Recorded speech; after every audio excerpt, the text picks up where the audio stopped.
কমিশনের বর্তমান যিনি চেয়ারম্যান আছেন, আমরা তাকে ভালো মানুষই মনে করতে চাই। ভালো মানুষ, ভালো মানুষের মতো যে দায়িত্ব আপনাকে হস্তান্তর করা হয়েছে সেটি পালন করুন। দুর্নীতি দমন কমিশনের বিগত 15 বছর এবং এই অন্তর্বর্তীকালীন সরকারের আমলে যারা দুর্নীতি নিয়ে প্রশ্রয় দিয়েছে, দুর্নীতিতে জড়িয়েছে, অসৎ উপায়ে দুর্নীতিবাদদেরকে দুর্নীতি থেকে অব্যাহতি দিয়েছে, দুর্নীতির মামলা থেকে অব্যাহতি দিয়েছে, তাদেরও তালিকা বাংলাদেশের জনগণের সামনে প্রকাশ করতে হবে।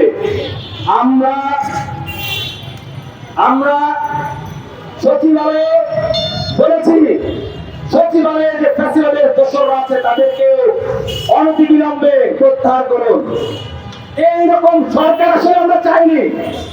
অন্তর্বর্তীকালীন সরকার যেটি হয়েছে, ডক্টর ইউনূস সাহেবের নেতৃত্বে ডক্টর ইউনূস সাহেবের প্রকৃত টিমটা হলো জাতীয় ঐক্যমত্য কমিশন। যেটি হয়েছে সেটি হলো ডক্টর ইউনূসের প্রকৃত টিম। ডক্টর ইউনূস রাজনীতির লোক না, রাজনীতি বোঝেন না, রাজনীতি তিনি ছেড়ে দিয়েছেন ওপেন ফিল্ডে এই উপদেষ্টা পরিষদের হাতে। আর তিনি ঐক্যমত্য কমিশন গঠন করে নতুন একটা রাষ্ট্র কাঠামো বিনির্মাণের জন্য চেষ্টা করছেন, সেজন্য আমি তাকে ধন্যবাদ জানাই। কিন্তু তার যে উপদেষ্টা পরিষদ, এই উপদেষ্টা পরিষদ বাংলাদেশে কোনো প্রয়োজন ছিল না। এই 2024 সালের গণঅভ্যুত্থানে যে 2000 মানুষ মারা গেছে, এই ধরনের উপদেষ্টা পরিষদ গঠনের জন্য নয়। যে উপদেষ্টা পরিষদ বাংলাদেশে দুর্নীতিকে নিরাশ করতে পারেনি, রাষ্ট্র পুনর্গঠনে কোনো কাজ করতে পারেনি, ফ্যাসিবাদের দোষরদেরকে সচিবালয় সহ বাংলাদেশের প্রত্যেকটা প্রান্ত থেকে তারা উৎখাত করতে পারেনি, গণহত্যার বিচারটাও ঠিক মতো করতে পারেনি, এবং জাতীয় পার্টি সহ যে সকল ফ্যাসিবাদী রাজনৈতিক দল ছিল তাদেরকেও নিষিদ্ধে কার্যকর ভূমিকা রাখতে পারেনি। এক এক উপদেষ্টা এক এক দলের এজেন্ডা বাস্তবায়ন করে, এক এক উপদেষ্টা এক এক মতের এজেন্ডা বাস্তবায়ন করে। আমরা চেয়েছিলাম এই উপদেষ্টা পরিষদ ওয়ান এন্ড অনলি বাংলাদেশের এজেন্ডা বাস্তবায়ন করবে। যে বাংলাদেশের আকাঙ্ক্ষায় বাংলাদেশের নাগরিকরা জীবন দিয়েছে, যে বাংলাদেশের আকাঙ্ক্ষায় বিগত 54 বছর ধরে বাংলাদেশের মানুষ সংগ্রাম করে যাচ্ছে, সেই বাংলাদেশ বিনির্মাণের দায়িত্বটা এই উপদেষ্টা পরিষদের হাতে দিয়েছিলাম। কিন্তু দেখতে পাচ্ছি কি, এক একজনের বক্তব্য এক এক রকম, এক একজনের কার্যক্রম এক এক রকম। কোন সংস্কারের রূপরেখা আমরা দেখতে পাইনি উপদেষ্টা পরিষদের পক্ষ থেকে।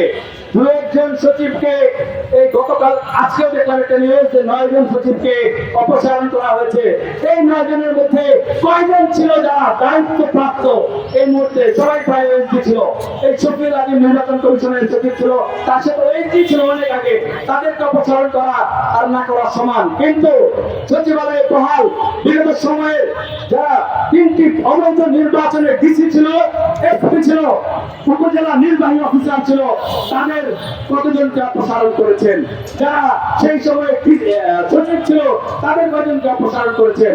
নির্বাচন কমিশন বলছে কি যে আবারও নাকি সেই ডিসিদেরকে দায়িত্ব দেওয়া হবে নির্বাচন পরিচালনার জন্য।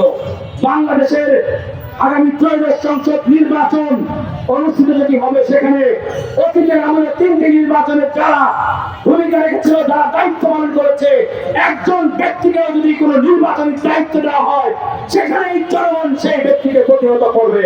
আমি নির্বাচন কমিশনকে সতর্ক করছি, আপনারা অবশ্যই সেই সকল ব্যক্তিদেরকে নির্বাচনের দায়িত্ব দেবেন যারা বিগত 3টি নির্বাচনে বাংলাদেশের নির্বাচনের দায়িত্ব ছিল না। সেটা যদি না করেন, সেটার পরিণতি অবশ্যই ভয়াবহ হবে।